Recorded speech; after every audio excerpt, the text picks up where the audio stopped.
All right. Standing in Place, episode 38, December 29th. Eric Marc at your service.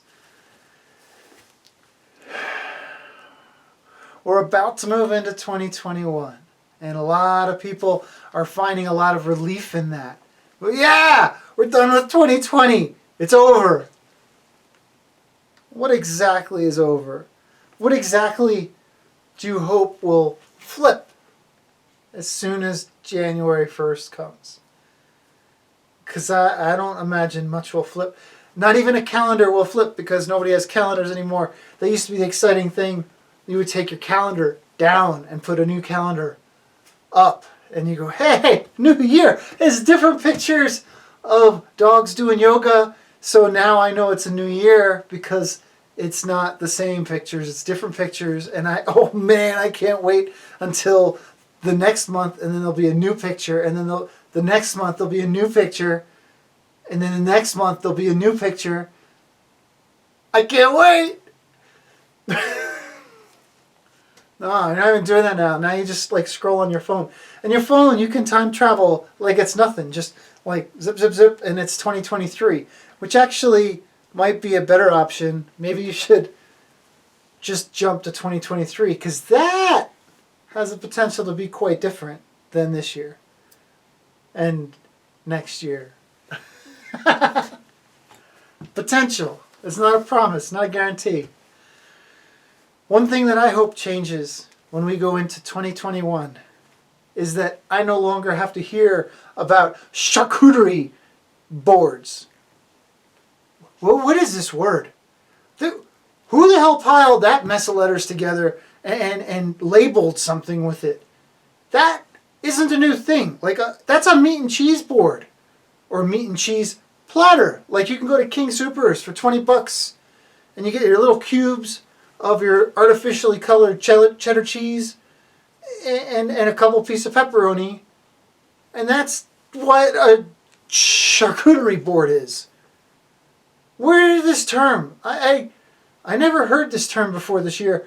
And I'm seeing like people making them and posting pictures like with pride of these things. You can go online and order a charcuterie board for $250. What? Huh? What is? Where do these things come from? This name, charcuterie. It's not even spelled with shark. It's CHAUTEREIEIO. What is this nonsense? I don't understand the fascination. I won't deny that what's on those things can be potentially delicious. And I won't deny that if there's one of these placed in front of me, I will likely consume its contents. But I can still be irritated by the name and the amount that they're coming up. It like came up at a work function today. Well, charcuterie. Why do you even know this word? And what kind of... It's such a like first world thing. It seems arrogant to me. It seems showy to places where access to that type of food isn't a thing. Like that $250 online one that I looked up. And that wasn't like, let me find an expensive charcuterie board. No, I just searched, and I didn't even spell it right. Thank you, Google, for fixing what I was trying to do. CHAE, just smash the keyboard with my left hand. And it came up, and the first one that came up was a $250 one. A $250 charcuterie board that you could order and have delivered to your house. It had like 7 or 8 different meats on it. 7 or 8 different animals potentially assembled in lunch meats, tiny lunch meats, and placed on this piece of plywood for you. That's bizarre. Now I did research. Most of those meats, or at least sausages and salamis and stuff, are made from pork. So that's one animal. Okay, that seems somewhat reasonable. They treat the meat differently. They smoke it. They wrap it in different ways. Genoa salami, I learned, is made not just from pork, but also from calf. So baby cow. So in order to make this one piece of sausage, you have to kill a baby cow and a pig. And then you take the remains of each of those animals and you do some treatment together to them, and then you mix it together, and then you wrap it up in a casing, which I learned that too. Salami apparently just describes meat in a casing. So all you bros that like to say, hey, I got the salami, this nonsense. If you got it wrapped up, if you have the condom on, this is actually a fair description because it is encased meat. So I apologize for making fun of you for talking about your salami. Blech.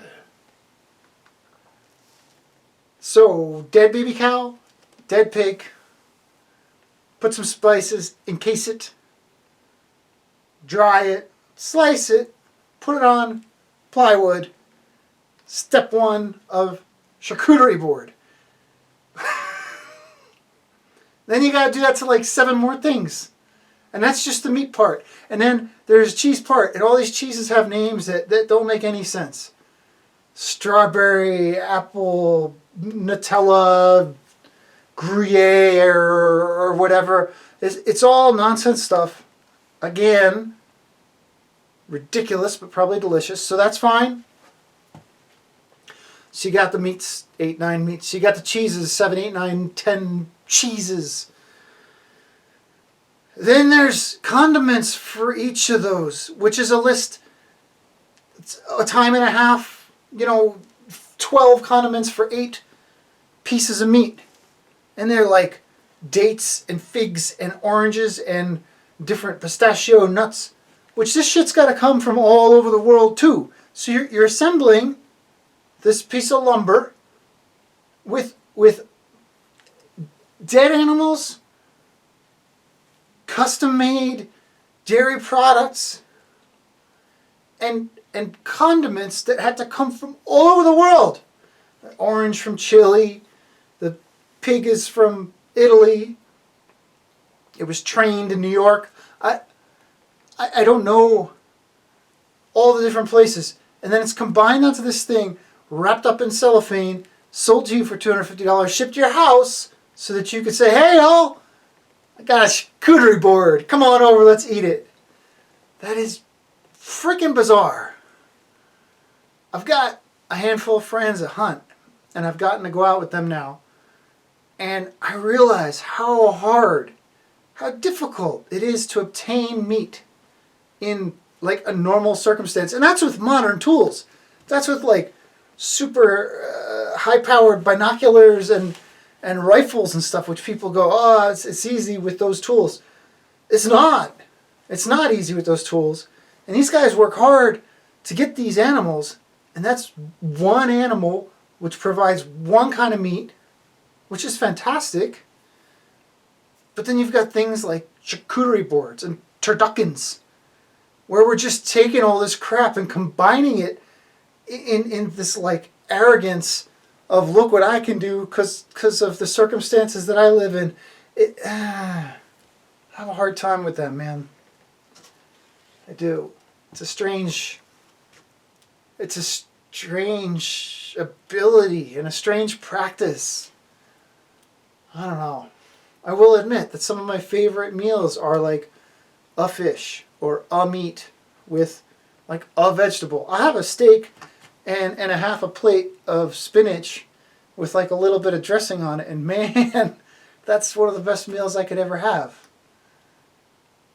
But I will eat that charcuterie board.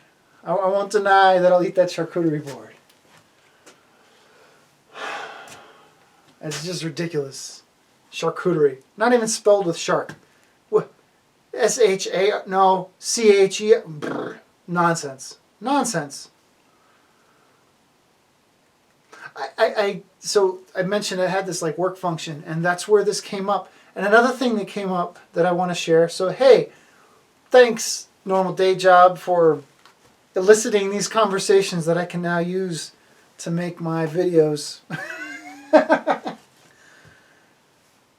The topic of bidets came up. bidets got super popular after the toilet paper shortage of 2020, the COVID toilet paper shortage of 2020. And that's the truth. That's the thing, right? And that's actually probably not a bad practice. Rinse everything out down there, use less paper. Not so bad. Water goes to water treatment plant, gets cleaned up, hopefully comes back, gets reused. Better than sending all this paper, which has to be then sucked out of the sewage system, and I don't know how the hell they dispose of it after that. But they do. So, okay, bidets, that's cool.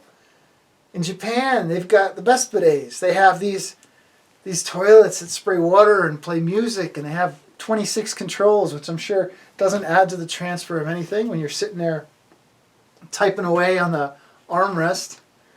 It's a weird move. And I realized how practical these toilets really are. Because you can use them, they'll clean you out, and then if you stand up fast enough, the water's still spraying, you can wash your hands. You can wash your hands if you're really quick. You get your water bottle underneath there and you can fill it. This is like the most practical tool ever. You don't have to go to a sink, to a water fountain. You don't have to use 3 different spigots. You don't have to use 3 different holes in some structure that have to be plumbed and piped and could potentially leak.